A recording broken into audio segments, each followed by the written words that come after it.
ನೀವೆಲ್ಲರೂ ಇಲ್ಲೇ ಇದ್ದೀರಾ? ಹೌದು ಬಾವಾ, ನಿಮ್ಮಿಬ್ಬರನ್ನ ನೋಡಿ ಎಷ್ಟು ಖುಷಿ ಆಗ್ತಿದೆ ಗೊತ್ತಾ? ಅದ್ರಲ್ಲೂ ನೀವಂತೂ ಸೂಪರ್. ಹೌದು ಅಥರ್ವ ಸರ್, ನೀವು ಮುಂಚೆ ಹೇಗಿದ್ರಿ ಗೊತ್ತಾ? ನಿಮ್ಮನ್ನ ನೋಡಿದ್ರೆ ನಮ್ಮೆಲ್ರಿಗೂ ಬೇಜಾರಾಗ್ತಾ ಇತ್ತು. ಆದ್ರೆ ಇವಾಗ ಖುಷಿ ಆಗತ್ತೆ. ಮತ್ತೆ ಫಿಯೋನಿಕ್ಸ್ ತರ ಎದ್ ನಿಂತ್ರಲ್ಲ, ಅದೇ ಸಂತೋಷ. ಹೌದು, ಮೊದಲು ನಾನು ಹೇಗಿದ್ದೆ ನನಗೆ ಯಾವುದು ಕ್ಲಿಯರ್ ಆಗಿ ನೆನಪಿಲ್ಲ.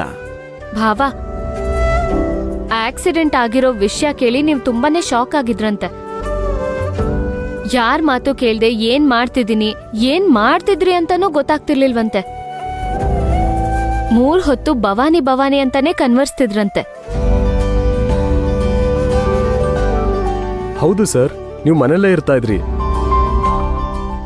ನಾವು ನಿಮ್ಮನ್ನ ನೋಡಿ ಎಷ್ಟೋ ದಿನಗಳಾಗಿತ್ತು. ಇದ್ರ ಮಧ್ಯದಲ್ಲಿ ಕುಡಿಯೋದ್ನು ಕಲ್ತಿದ್ರಂತೆ. ಅದಕ್ಕೆ ನಿಮ್ಗೆ ಮನೇಲೆ ಟ್ರೀಟ್ಮೆಂಟ್ ಕೊಡಿಸ್ತಾ ಇದ್ರು.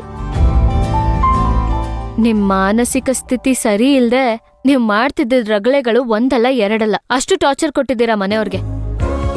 ಹೌದಾ? ನಾನು ಹಾಗಲ್ಲ ಇದ್ನ. ಹೌದು ಅಥರ್ವ, ನಿಮ್ ತಮ್ಮ ನಿಮ್ಮನ್ನ ಅಡ್ಮಿಟ್ ಮಾಡಕ್ ಕರ್ಕೊಂಡ್ ಬಂದಾಗ ನೀವು ತುಂಬಾ ಗಲಾಟೆ ಮಾಡ್ತಾ ಇದ್ರಿ. ಹಾಗಾಗಿ ನಿಮ್ಮನ್ನು ವಾಪಸ್ ಕಳಿಸ್ಬೇಕಾಯ್ತು. ಹೌದು ಸರ್, ಆ ಟೈಮಲ್ಲಿ ಭವಾನಿಗೋಸ್ಕರ ಪ್ರತಿ ಕ್ಷಣ ಕೊರಗ್ತಾ ಇದ್ದ ಅಥರ್ವ ಸರ್ಗೂ ಇವಾಗ ಖುಷಿಯಿಂದ ಭವಾನಿಯವ್ರನ್ನ ಕೇರ್ ಮಾಡ್ತಾರೋ ಅಥರ್ವ ಸರ್ಗೂ ತುಂಬಾ ವ್ಯತ್ಯಾಸ ಇದೆ. ಅದ್ ಹಾಗೆ ಅಲ್ವಾ ರಾಕೇಶ?